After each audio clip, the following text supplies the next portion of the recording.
मेघदन्तं रक्ताम्बरं नयनं परमं पवित्रम् उद्य दिवाकर अरुज्ज्वल कायकान्तं विघ्नेश्वरं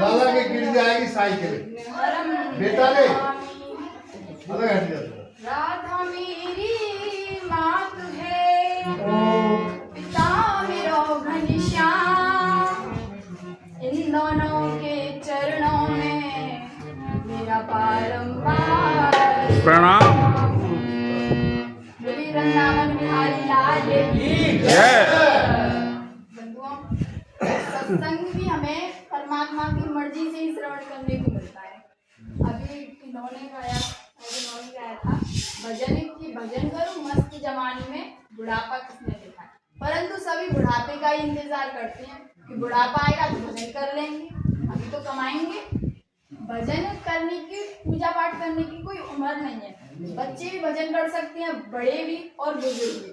परंतु बुजुर्ग को कहते हैं ना हम इस चीज के लिए लेट हो गई, अब बुरा मानी, परंतु बुढ़ापे में भजन करते हैं तो हमें अगले जन्म में फिर से भजन करना पड़ता है, तभी हमें ठाकुर जी की थोड़ी प्राप्ति हो सकती, वरना नहीं हो सकती। एक लड़की थी, शादी की योग्य होती है तो उसके पिता उसकी शादी कर देते हैं।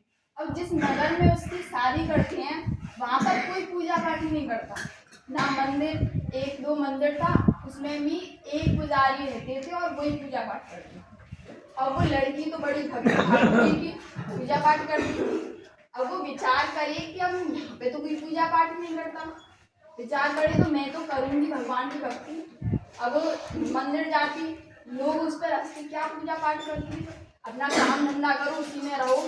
वो मंदिर जाना बंद कर देती है, घर में पूजा पाठ करती है तो घर वाले भी कहें अरे पूजा करने में इतना टाइम लगाती है, इसके तो काम ही कर ले, घर से भी परेशान, हाँ करे पूजा पाठ। अब क्या करे, वो विचार करती है कि अब मैं भक्ति इस तरीके से करूंगी कि किसी को पता ही ना चले। अब रात में सब सो जाते, सब भगवान का भजन करे। अब होता क्या है कि व्यक्ति अगर पूजा पाठ करता है तो उसके मुख पर दिख जाता है कि भगवान का, अब कोई प्रसन्न होता है तो उसके मुख पर दिख जाएगा कि ये व्यक्ति प्रसन्न है। अगर कोई दुखी है तो उसके मुख पर दिख जाता है। अब वो तिलक भी लगाती तो बोलते क्या क्या तिलक लगाती, कंठी बैठती तो बोलते क्या कंठी पहन कर रखती है। सत्य तो ये है कि हमारा गला कंठी तुलसी माला के लिए बना है और हमारा माथा बना है तिलक के लिए।